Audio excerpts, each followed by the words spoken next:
giving my car a quick check over because one of the boost pipes came loose. First time ever in a couple of years. And I thought I would check the health of the turbo since it's had 2 years of anti-lag abuse. Lo and behold, zero play, zero damage, zero anything. Despite the whole internet trying to tell me that anti-lag breaks turbos in seconds and you'll need rebuild constantly and all that. I've had rally anti-lag for years, and no, it don't break things anywhere near as quick as people think. And yeah, especially when you've got an actual turbo that's strong. I've got friends with like fancy Garrett turbos that with no anti-lag, no nothing, and running half the boost I am, and their shares out in a year. So there's a reason I run these, and it's because they work. So the very next evening. Wow, I'm at Santa Pod with the MR2. And it's gone fucking disastrously, and I've not got a single run because the car's fucking AIDS. Basically, it's a Saturday night special. It's on till 8 PM, and I didn't even get here till gone 6. I think it was 6 o'clock. So it's stupid because family shit delayed me massively. And then gets here, gets the nitrous bottle filled, blah blah blah, change the plugs, wouldn't rev over 4,000 RPM, like just would not. And it was going into limp mode if you did try and rev it to over 4 grand. Couldn't figure out why. Looked at the engine, looked fine. Engine looked fine, everything looked fucking fine. Look, Ignitron said there's nothing fancy. Fuck knows what it was. Couldn't figure it out. I got hold of Alex at Badger 5, thankfully. He was on Messenger. He's like, don't suppose this your the bloody traction control thing you've got fitted playing up, is it? And I was like, oh, you never know. So I switched it off, and lo and fucking behold, it's fine. But for some reason, it's not logging anything, and things it cuts fuel. There's no way I'm running it, even switched completely off, because everything runs through, all the injectors run through it regardless. So I don't want to run it even switched off in case it fucking runs, you know, cuts fuel and runs lean or something fucking crazy. So I am absolutely fucking flummoxed. Why? Nothing looks weird, but it's too late now. It's near enough 8 o'clock and it's end of runs. These people are getting the last few runs in, lucky bastards. I'd have easily got 3-4 runs in as well. And bear in mind, I live like 2.5 hours away from Santa Pod and just paid like 100 odd quid to come here. I am fucking fucked off. But now I got a drive. I could drive back. It's fine. I'll just leave the traction control thing off. But waste of coming here. And yeah, I'm pissed off because obviously I wanted to see what this thing does in the quarter. I was guessing somewhere in the 10s, 9s if I got an amazing launch, and I doubt it, at probably 104, probably best part of 150 mile an hour. Did I get a chance to? Did I? Fuck. Just got back. Yes, it's dark. The main positive point of today was I finally got to test the 18 volt Makita bottle heater setup that I've made. It's fucking brilliant. Bearing in mind, about 6:30 or so, I fitted the bottle. Santa Pod, they got a nitrous refill in place, so they filled the bottle. It was showing about 650 psi once it was completely full. Obviously, it's, you know, relatively cold. I put the bottle heater on. Within about 10 minutes or so, it was up to about 925, so I turned it off, and now it's 3, maybe 4 hours later, and it's only gone down by about 100 psi in all that time. And it, you know, it got up to temp super fast. So yeah, that's fucking brilliant. So I'm well chuffed with that. So, but yeah, today was a fucking disaster, but I still actually really enjoyed it, even though I didn't actually run. It was just nice to be there around some actual fast cars, and it kind of, I really want to go back and actually be able to run this time. So soon, fuck knows, maybe next weekend if I can get away. Half of today was killed because, you know, being an adult and actually having responsibilities, I had things I had to, unfortunately, unplanned stuff I had to do. But maybe next week I'll have the whole day. I don't know, we'll see. The following day.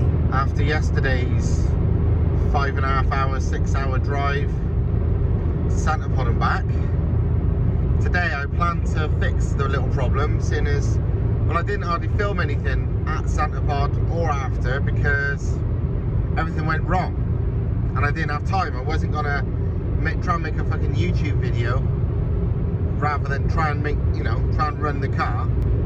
The problem only happens at 0 wheel speed, as in static. So whatever it is, I know it's a very easy fix. It's either a settings problem, even though as far as I can see, all the settings that would control that are switched off, or something minor.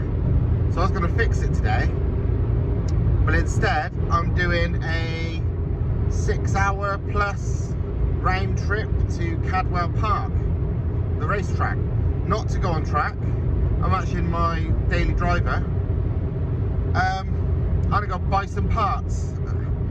A set, I've been offered 2 big port heads, 1 completely unused, and a set of forged pistons, Cosworth forged pistons as well, for a good price. And while I don't need them right now, I plan to want to need them soon when I actually get around to building an even better engine. So yeah, instead of fixing my car, I'm going on a massive fucking road trip. I'm now in somewhere sort of east of the country, and it's mad how fucking quiet the roads are around here compared to where I'm from. Like, look at those big open space in the daytime. I couldn't find a road this straight and this quiet at 3 AM by me. Look at this, dead straight, dead empty. I would dream of this round by my way for testing the car. Jesus Christ. And this is just like everything around here.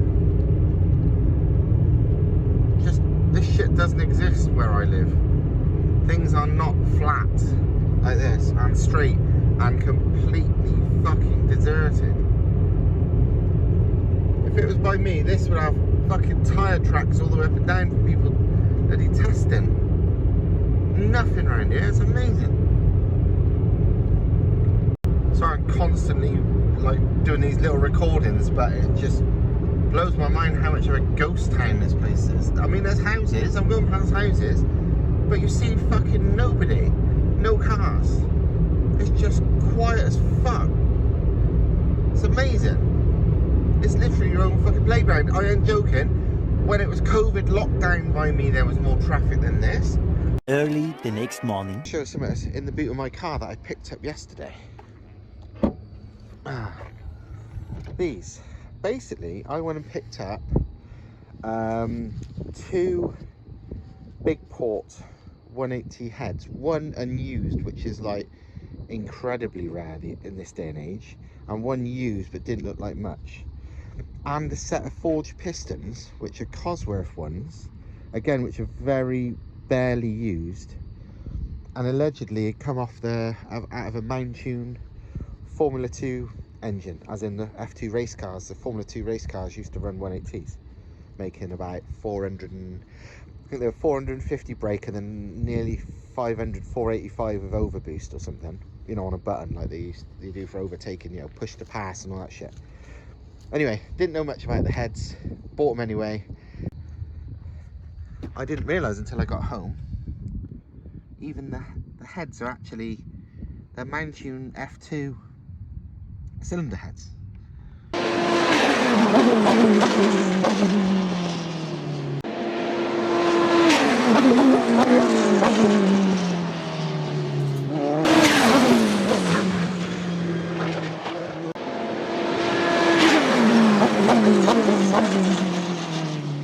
One is used, this one,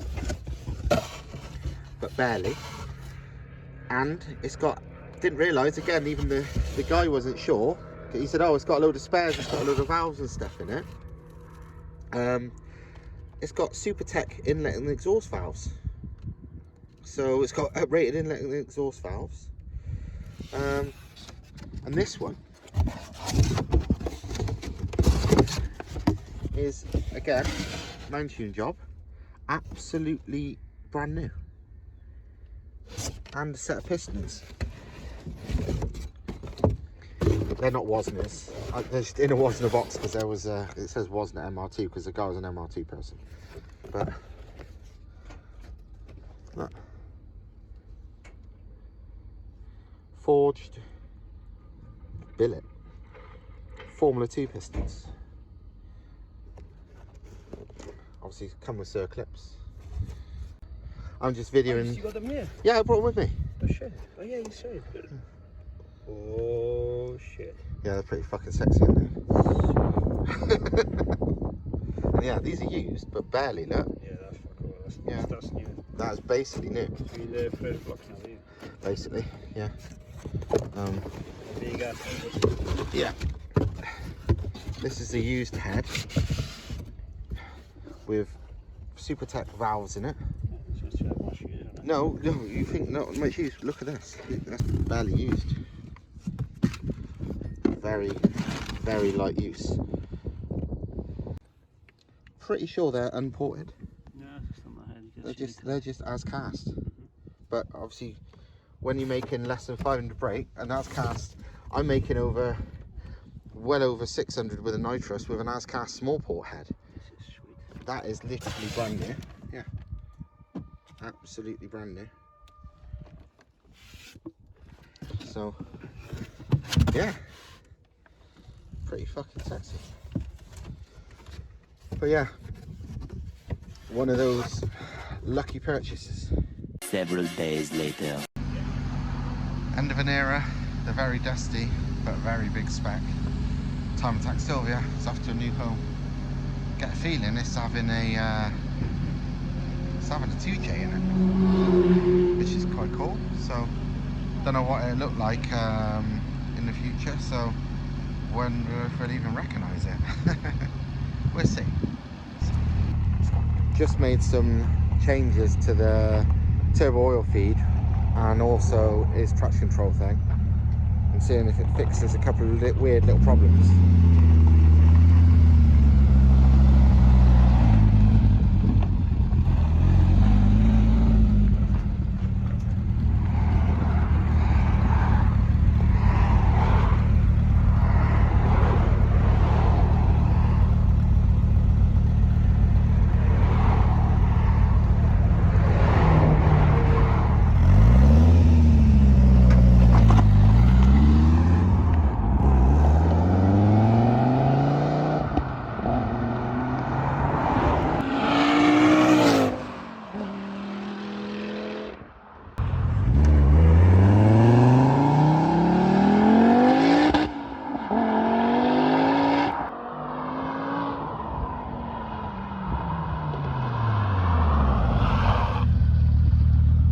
Any better? Even though I had an uprated front engine mount and an uprated rear one as well, a Powerflex rear, these engines, well, the MR2s generally, and Lotus Elises and Exiges, they've got the same engine mounts, have got really soft engine mounts as standard. And even with my uprated ones, Thomas said when watching the car accelerate, even he could see the engine was moving about way too much. So I bought some really tough polyurethane, and Thomas has made for me and him uprated mounts for the rear, because that's the main one that's really needed. And Thomas has still got a standard front one, and watching it on the dyno, the engine didn't move at all. So we've just fitted a rear one to mine, and I'm gonna go for a drive and see if I can feel the difference. I don't think I'd feel the difference, but he reckons I will. So I'm gonna go for a little drive and let's find out. This is what I did have in the rear, and this is what a lot of Lotuses end up with. Powerflex back series inserts into the standard mount.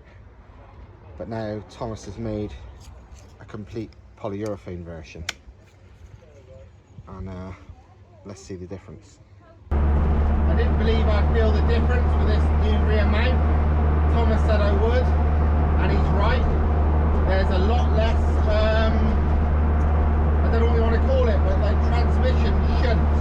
When you get on and off the throttle, there's no more jerk, because that jerk was obviously the engine and gearbox moving too much. And now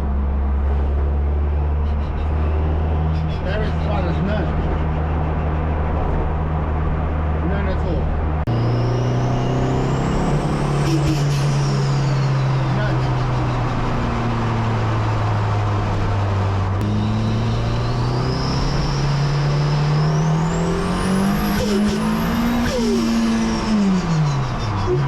Just thought I'd show you what basically ended my day before it started at Santapod, where it wouldn't even launch, where it was just hitting a 4,000 RPM fuel cut limiter. I knew, well, we figured out right before the end, I mean like seconds, well, a couple of minutes before the end, so it's too late to even run, that it was something to do with the race traction control. But I couldn't figure out what. Turns out that bit there, it says start RPM when moving. I can't even understand why that exists. Basically, it's saying, yeah, the traction control won't do anything unless you're not moving. But it doesn't do anything when you're not moving anyway. So I'm really confused. I mean, even, you know, you look at the data log when you're not moving and there is no wheel speed, there is no slip, there is no anything. So why is it kicking in? I can understand it if it was a launch control, but it's not. Launch control and everything is switched off. So I don't understand that function. So I didn't even twig what it was. And all I had to do is tick the box on all the presets, because obviously on the traction control you got like 6 presets, from 1 for like really bad icy wet weather to 6 which is practically switched off. This is 4 where I normally have it on the road at least. And yeah, that's all it was. But I never even noticed that thing you ticked before, and I couldn't think of a reason why it would happen. You know, I literally looked at the data log and it was like, yeah, there's no slip. It's not thinking there's slip when there's not. It shouldn't kick in because there was no slip. I don't know. Either way, it's fixed now, and the launch control works perfectly. Literally within like barely a second. It's 1.5 bar, 2 bar, whatever you set it to. So fixed. Now I've got to go back to Santapod, or ideally, if they let me in, because I've been trying to get the empty spaces they advertised the other day, the Race Wars standing mile, but they haven't replied to me in a couple of days, so I got the feeling it ain't available no more. Well, one of the Formula 2 heads I had was clearly brand new. This one was used. Obviously not much because it is mega clean, but it come with valves and the ports are really dirty and sooty, and I reckon the turbo blew, because both the inlet and the exhaust valves and the inlet and exhaust ports are oily. Well, not oily, they're dry black something, which I reckon is now dried up oil, carbonised. But anyway, I just come out here and took a look at it, and yeah, as you can see, it's really clean. The ports are black, even though the rest of it's very clean, but they're not black like sooty black. It's like it's some shit that's dried up on it. I give it a clean and a wipe, but the inlet ports are as dark as the exhaust ports, which isn't normal. So I reckon the turbo oil seals blew and filled the whole engine full of oil, hence why they're so dark. It makes no sense to have dark inlet ports, especially on a Formula 2 engine where there was no breather system. It's different if it was had a breather system that was sucking back to the inlet, but on a Formula 2 engine that doesn't exist, so the only way oil could get in the inlet is if, well, the turbo blew and there was oil pouring out the compressor side. And the fact that everything else looks like brand new, I'm guessing that's what happened. The valves are the same. I confirmed with Bill at Badger 5 that Formula 2 engines ran Stav-Tech valves, so that would explain why it had Stav-Tech valves in it. But yeah, basically, apart from, well, as far as I can tell, the ports, it's a standard head. It's a big port, but it's stock. Which is not surprising, seeing as, you know, I'm on a stock size port, and well, stock port. Actually, no, tell a lie. I very slightly port matched it, but I haven't like ported the head. And I'm on a small port on mine, and I'm making upwards of 600. So with F2 engines making, I think it was 485 with overboost, I think it is, something like that. A stock big port was plenty for them, so they obviously went with if a lamp broke, don't fix it. So they just used valve springs and uprated valves so it could handle the heat and the abuse and the revs, but didn't need to flow any more than a normal big port would. Whenever I build an engine up with a big port setup, which I will, what I would do is some slight porting. The exhaust ports, they look like they would need more than the intake ports, because the exhaust ports are the same on a big port engine and a small port engine. So the exhaust ports I'll probably do some work on. Inlet ports, not much. Smoothing out maybe, but I don't think they need much.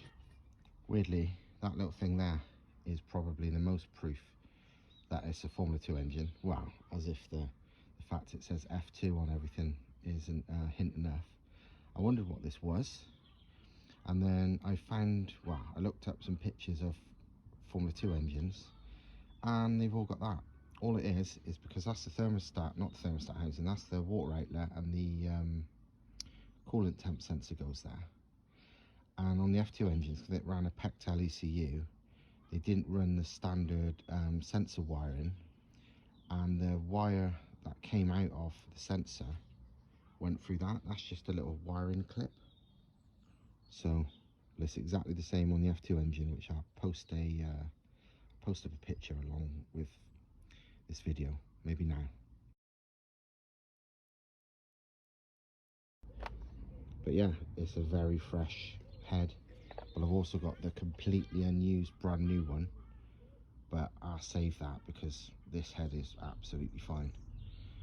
This is probably the second freshest bloody big port head in existence, because most are 20 plus years old and well used, and the other one is the freshest one because it is brand spanking new. But this one's had very little use, so whenever I do get to build another engine, I'm going to use this one, I think. Not sure what to do to clean up this engine properly, apart from lots of elbow grease. I'd rather not though. I wonder if I can, I don't know, maybe get the valves blasted or something, gently, same as the ports, maybe, because it's going to be a lot of hard work. I don't really like getting heads blasted because it's hard to get all the fucking the blaster material out. I don't know. I'll look into it. Any suggestions, leave it in the comments. As for the valves then, and again I gave the valves a quick clean just to make sure they was all right. You can see this one's cleaning up, but they're all coated in some shit. But it's dry, but it's also slightly sticky, so I'm fairly sure it's all oil, just mostly dried up. But I don't know whether to just DIY hand clean them all, or get the whole thing blasted. But I've never really, like I said, I don't really like that, because you end up with blasted media everywhere and it's really hard to get out, and you end up with fucked up engines if you don't get it all out. But we'll see.